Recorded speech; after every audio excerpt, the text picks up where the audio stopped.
Welcome everyone, this is Tim Pohlmann and you're listening to the SEP Couch.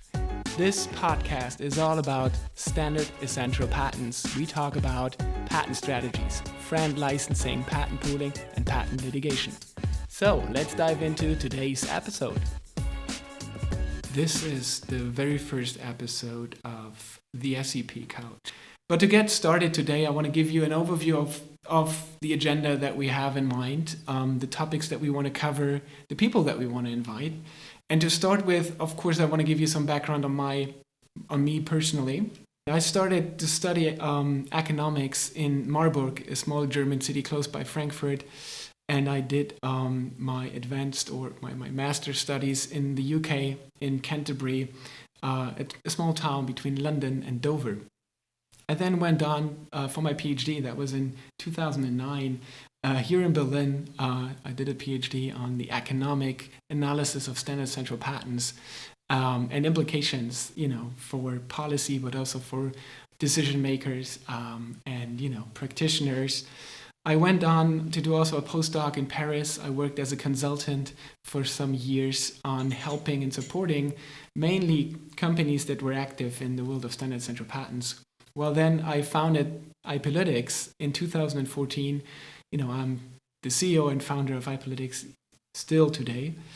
Since 2002, and also again this year, 2021, I was I was selected of one of the IM Strategist 300, as I'm a speaker and a thought leader in the field. And I want to share as much of what I know about standard essential patents as I can. I do also still, because my background is very academic, I do a lot of lecturing still. I hold lectures at the Technical University of Berlin, for example. I hold lectures at the CIPI, which is the University of Strasbourg. I hold lectures at the EPFL in Lausanne. I hold lectures at Paton Ilmenau. And just recently, I got appointed to also hold lectures on SEPs, FRAND, and standard for the European Patent Office. So I do also do a lot of lecturing to educate people in the world what standard essential patents are, what FRAND is, what FRAND licensing is, and why all that matters to so many industries these days. But actually, how I first learned about standard essential patents was in 2008. 2008, I was working for the German Ministry of Economics, and I was working on a project on non-practicing entities. Why? Because non-practicing entities was something that, was known to Germans, but more popular in the United States in the early 2000s. And there was a particular company that also in Germany people got the fear of what people back then called patent trolls. Because in 2007, a company called IPcom purchased over 160 patent families from Robert Bosch. And some of these patent families, I think it was about 30 patents, were relevant to 2G, 3G, and 4G standardized technology. So suddenly Germany was scared that the concept of patent trolls, which in the end is a non-practicing entity that acquires patents and commercializes these patents and sometimes also enforces these patents, that these patent troll phenomena will also come to Germany. And that was actually triggered by IPcom suing one of the largest back then smartphone or phone manufacturers, Nokia. In 2008, they actually sued Nokia for an alleged 12 billion damages on standard essential patents. And that was probably one of the first SEP litigation cases in Europe. A German patent troll or German patent assertion entity suing Nokia. Back then, Nokia was, one of the largest phone manufacturers in the world. So that also triggered the German Ministry of Economics to look into this phenomenon of non-practicing entities. And I was really happy to be part of that team back then, who was able to look into this topic closer. So what we did is we did several industry interviews, and I was also able to talk to IPcom back then Bernhard Frohwitter, who was the law firm behind IPCom, in person, and understanding the business and understanding that, patent trolling is, a commercialization of IP assets that is, a perfectly normal business as any other. But still, of course, it was interesting to also learn the logic behind standard essential patents and, the particularities that come with essential patents. That was, how I got introduced into the topic in 2008. And I was really so interested in this that I decided to do a PhD on standard essential patents starting in 2009. Why should we talk about standard essential patents? Why would we even have a whole podcast about standard essential patents? That's a valid question. And I think the reason is because standard essential patents touch so many parts of the world of patents, the world of competition law, even contract law, litigation, and make a very interesting case that is not very niche anymore. It goes beyond the smartphone world. I will talk about this later. But the particularities with standard essential patent is that a standard essential patent is a patent that is used when implementing a standardized technology. So there's no invent around. The user of the technology of the standard has to use the patent. So the implementer must use it. And standards like 3G, 4G, 5G for some devices are also so important. It doesn't make sense these days to market a smartphone that is not compatible with 3G, 4G, and 5G. And it probably is also most of the tablets and smartwatches, also all of these must implement these standards these days. So you have to use these patents. There's no way around. You cannot invent around. If you produce these products, you have to use the patent. And that is also why the patent owner also is in ways limited. Patent law typically allows you a monopoly, at least for 20 years of your patented invention, while if you have a standard essential patent, you're part of the standard setting process, you commit to license a patent, so your monopoly, you lose that in a way. You have to give access to your patented technology, but this also even more is limited to a FRAND license, so a mandatory license, but it's also capped. You cannot ask for any price.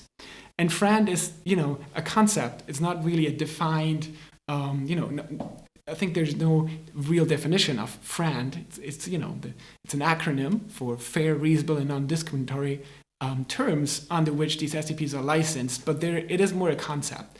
Because a license must be fair, meaning no bundling, no grant back. You can only license out your standard essential patents. You cannot just create a package and include some of your design patents and other patents and sell that as a package. That will be bundling. And again, it no grant back. So you can license, or you have to license your patent, but you cannot ask for access to other patents in return. That's what people call a grant back. And it has to be reasonable as to where the patented technology creates value in the product, or where the standard creates value in the product. And of course, the reasonable part of FRAND is the most debated. What is a reasonable royalty? What is a reasonable price for a patent? That very much depends, again, where this patented technology creates value and how that value relates to the value of the whole product. And last but not least, it has to be non-discriminatory. So a licensor must treat licensees equally. And, all these questions around a royalty, a price, a technology that is used, and, a patented technology that is used by anyone using a standard creates a lot of discussions.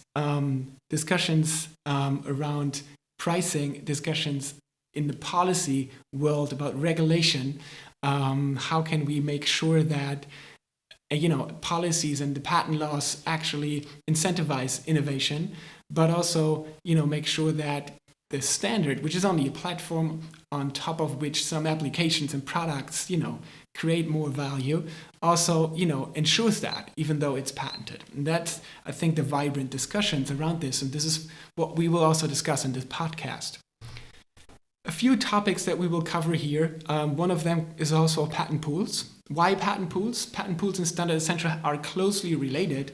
Actually, 99% of worldwide patent pools are around standardized technologies.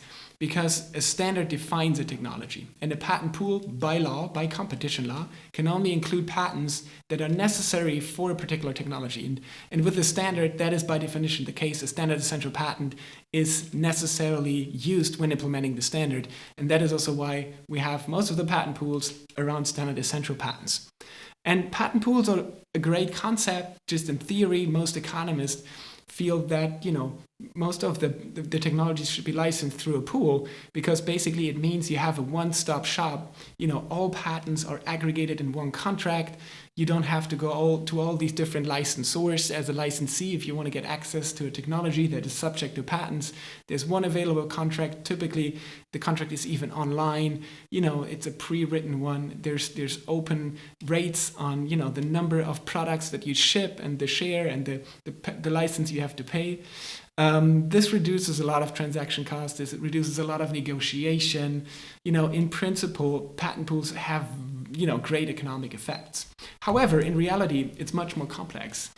First of all, setting up a patent pool is very challenging. So in this podcast, we want to discuss this because think about it. You have different patent owners that have to agree to a single contract. A chip manufacturer or a non-practicing entity has very different incentives of getting royalties from patents compared to a handset manufacturer or to a network provider. So these interests about monetizing patents are very different, mainly because the revenue and the business models are different. And we will discuss in this podcast, why therefore it is so difficult to set up a patent pool, because you have to get all these interests of these different patent owners covered in one contract, and it's a challenge. And we will invite industry experts that have succeeded in setting up pools, and even though it is so challenging. And one challenging part of that is, of course, also then the revenue sharing within a pool and complexity, because patent pools are set up for technologies. Patents are licensed through pools. Still, however, the patent pool licensors, the members, are allowed to license also outside of the pool. And in particular, they litigate outside of the pool.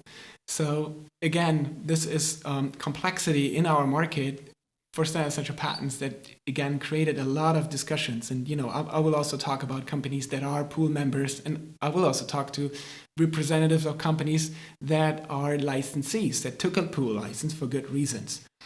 These are some of the topics around patent pools that we will discuss.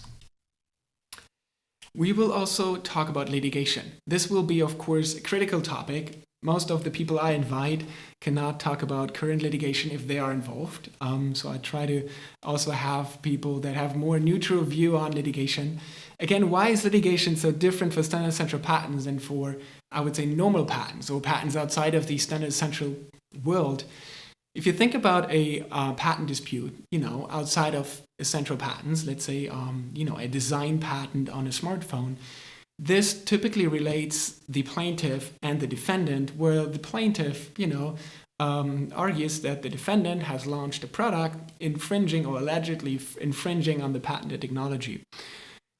In the end, this litigation is not so super important for companies outside of this particular dispute, because it's one product patent that is infringed by one other product. The standard essential patent is a bit different. The litigation is always about a standard, and the standard is not only implemented by hundreds or sometimes thousands of companies worldwide. Also, the patent owners, there are more than one patent owner for a standard. Think about 5G. We have over 150 companies that allegedly own 5G patents.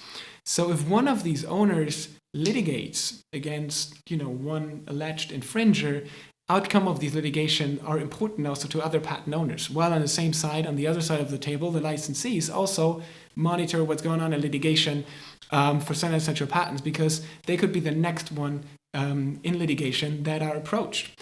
And often courts also try to set rates or FRAND rates globally. Even local courts try to set global rates. UK courts did this, for example. And of course, also the decisions or the outcomes of litigation may set the scene for future litigation, deciding on for example, the use of injunctive relief, or again, how which approach was accepted for defining a FRAND rate. So litigation also in the SEP world has a very particular meaning. And of course, last but not least, when patents or standard essential patents are litigated, there's a lot at stake, because we're talking about millions, tens of millions of royalties per year.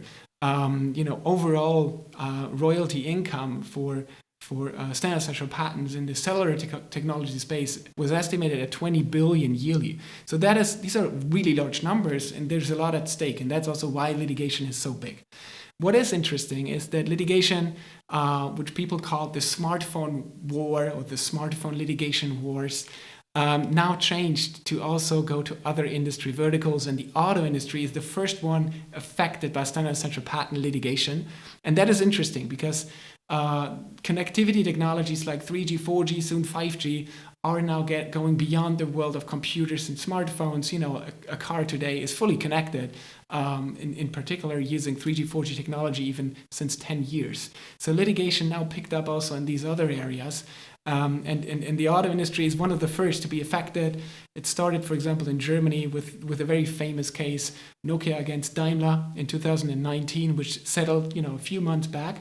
But also now, just recent litigation, Ford just recently, became the defendant in litigation against L2 Mobile, which is a subsidiary of Longhorn IP. And Longhorn IP is part of a patent pool, the Avanci patent pool, and other litigations that took place in Germany and in the US. So there's a lot of things going on. And again, in this podcast, we will cover these topics and, think about what's going on right now, but also trying to look into the future. Where will litigation go next? And, what can we foresee for the outcome of these litigations in the next years? And again, I will invite experts in our industry that have something to say about these topics, that can give some comments on what's going on, share with us their experience in the market. And I'm excited to see that and how that will work out. Why standard essential patents again? To give you some numbers, that standard essential patents have been massively increasing in importance. We looked at IPlytics, we looked at the data, and of course we're a data company, so we looked at the data. And if you think about the last 10 years, the number of declared patent families over 10 years has more than tripled, right? We are, arriving at very large numbers, over 300,000 patents declared as of today. But also the number of SEP holders, the number of patent holders, the companies that own these patents, has more than doubled over the last 10 years. So we're talking about over 250 companies worldwide that own at least 10 patent families that they declare to be standard essential. And even more, looking at these companies more closely, these are not any companies. These are some of the largest companies in the world. 92% of the top 30 patent owners of the world own standard essential patents. Looking at the top 50, still 78% of the worldwide patent owners, the largest one, own standard essential patents. So it's just a few chemistry companies or pharma companies that do not own standard essential patents that are among the top 50. So we do see this topic is really one for the largest R&D active companies.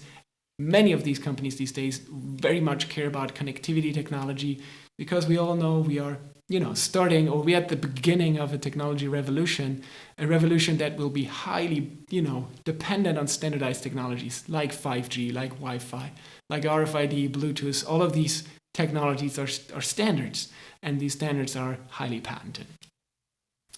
So, the world of standard essential patents goes beyond smartphones. Obviously, smartphones are yet and still the most important industry that uses standards, but it will go beyond. And I will invite also experts and from all these different industry verticals to see their take on, how affected these industries are yet, how they integrate connected technology, how they deal with the licensing of standard essential patents, and what their take is on what's currently going on, what's happening in litigation and pool initiatives.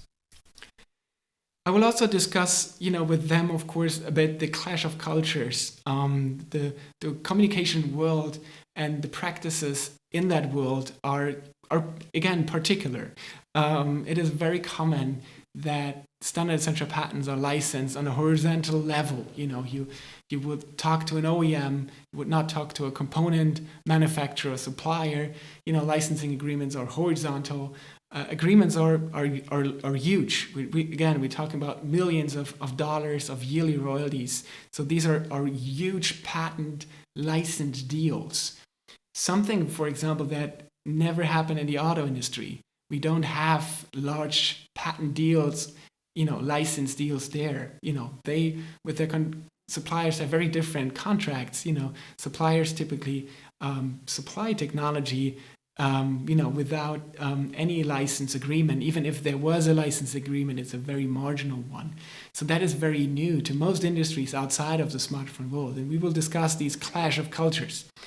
We will, of course, also discuss some very general questions that people still have. Because when deciding what FRAND is and what a FRAND rate is, people, or what a reasonable royalty is, people are still wondering, should this be based on a net price of a product, or should this be based on a component? And there are good reasons for one or the other. Also, what should the mechanism be? Should it be a percentage of a net price of a product, or should it be a certain lump sum, price per product, one price, no matter what the price of the product is? Should it be the OEM that is typically signing these contracts, or should we also allow suppliers to get access to an SEP license? What is the concept of a pool? How much should that contribute to licensing compared to bilateral licensing? What are situations where one makes sense and the other, or not the other? And of course, in the end, what is a reasonable royalty for FRAND, and how that should be determined? And these are topics that are highly debated. There are different opinions on it, and I will try to touch on some of these on some of these topics with the people that we invite for the podcast. Connectivity, of course, these days is everywhere, and that's the exciting thing about the topic of standard essential patents. Standard essential patents matter only because standards matter so much. Our world will be fully connected, is already fully connected, but will even be more connected in the soon future. We have connected cars, but we will have smart meters, smart healthcare, home appliances that will be interconnected, with your smartphone, connecting to the cloud, constantly sending information. And standards like 3G, 4G, 5G, but also Wi-Fi, Bluetooth, NFC, RFID, video compression, audio compression standards, all of these technologies will be more and more important going forward. And even more, connectivity also will go into other verticals. We have, for example, what we see in the auto industry. They set up standards projects around, connectivity standards, even within their industry, defining connectivity standards, communication between cars, parking assistance, technologies more and more get connected, and because of that connectivity topic, standard essential patent play a role. We will also talk about transparency in this podcast. Transparency is, of course, a topic that we at IPlytics deal with a lot. Transparency about data, transparency about information of which patents are in fact essential and which are not. A lot of the reason of why we have complex discussions, sometimes yielding litigation, is fear, uncertainty, and doubt. And that is because, many of the companies out there do not really understand or have problems to understand and appreciate the value of a certain portfolio that is offered to them for license. On the other hand, the licensor finds it difficult to explain to a licensee why that licensee has to appreciate the patents of that portfolio and license those in to get access to all this innovative technologies. Extreme terms in our industry talk about hold out and hold up, right? Hold out is a situation where the licensor tries to get royalties from a licensee, but the licensee is somehow delaying the process and they don't get their money, even though they're using the patented technology. And hold out the other extreme. The other extreme is a situation where the licensee is put in a situation where they're infringing patents because they implement the standard, and due to the pressure, for example, of an injunction, they feel there's a lot of pressure forcing them to pay outrageous numbers of royalty fees. These are just concepts, right? I mean, the big question will be, and this is what we will discuss in this podcast, what of these concepts discuss our reality? What is really happening in the market? We will also talk about policy and regulation. We have, of course, different jurisdictions, different patent systems. We have different courts, and courts behave differently, but we also have the policy and regulation on top of that. For example, the European Commission or the Department of Justice in the US. And we will discuss, recent communications, business review letters, certain legislation that is, happening, changes in, for example, the political administration in the US, how that could influence, patent law, how that this could potentially influence, the court rulings and, rules around how patents can be enforced, licensed, and these kind of things. People that we invite will be typically in their background being IP managers, licensing executives, legal counsel of, for example, SEP holding companies, same as representative of licensees, companies that use the standards and that will have to use the patents. We will also invite experts working for patent pools. We will also invite people that work for so-called patent assertion entities. We will also invite economic experts. We want to invite subject matter experts, lawyers, litigators, expert witnesses, and also policymakers and academics. I think it is important when we discuss the topic of standard essential patents to get, the views and the angles of all these different perspectives, to get a full view of and understanding what is really going on, but also maybe to better understand, the viewpoint of all these people that in the end, are responsible for the environment that we're in. And to spoil it a bit, I will tell you now the first people that, confirmed to speak at the podcast. Again, we will make this as balanced as possible. We're not, following any particular agenda with this. We really want to have an open discussion on topics that are relevant to the industry. So people that we invite are really, from different backgrounds, working for different companies, and it will be very mixed. But the first 4 people that promptly agreed to be speakers in the podcast, I want to give you a sneak peek to make it exciting for you, and and hopefully also to have you join in the next episode when I will interview these people. The first one who will be part of an interview is John Putnam. John Putnam is the founder of Competition Dynamics. Competition Dynamics is a consultancy company or an economic research company that has been involved and is still involved in multiple SEP cases, litigation, same as, negotiation or arbitration, typically in disputes where it's about what is FRAND. And John Putnam has a very similar CV than I do. He comes from academia. I actually cited many of his research articles in my PhD thesis. He started as an academic and then went on to found his own company, so similar what I did. And I'm excited to talk to him. I think he has a great understanding of our space, and he will give you a good overview of what his thoughts are, because we're in a very complex world, and John is one of the few people who can grasp the complexity and put it in more simple terms, to put it that way.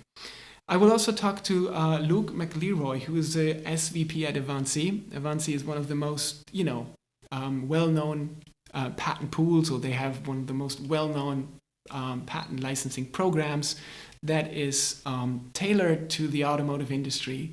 So, a very challenging task to, exactly work with the clash of cultures that I was talking about earlier, And Luke McLero was one of the early ones who got out there and discussed these topics, on the one hand, representing the SEP holders, the communication world, and on the other hand, selling to the automotive OEMs and, convincing them, which he successfully did, about getting a license for standard essential patents. I also invited Joanna Dwyer.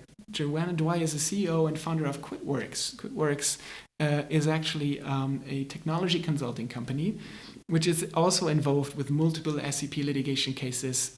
Joanna has a background. She comes from BlackBerry, and she's an expert in the fields of patents and standards. And I'm excited to hear her take about SEP determination, understanding what's the actual essentiality rate of portfolios and what can determine a FRAND rate if you think about concepts like a top-down approach. And the fourth person that confirmed already is Nishay Gaffney. Nishay is the head of patent development at one of the largest non-practicing entities, Intellectual Ventures. And Nishay is also an expert in the field of standard essential patents. He will elaborate on the practice of a non-practicing entity, and how they think about FRAND royalties and deal making in the SEP world. So this is just a sneak peek of people that we will invite. There will be a lot more throughout the year. I'm really excited to talk to a large number of people here, and we will cover a wide range of topics. So stay tuned. I would love to hear and have you listen to the next episode. I can promise we will have a variety of topics. Lots of speakers and invited guests that will bring exciting conversations to you. And yes, thanks for having me today. Thanks for listening to the SEP Couch. And looking forward to have you or have you join this podcast again next time. Thank you so much.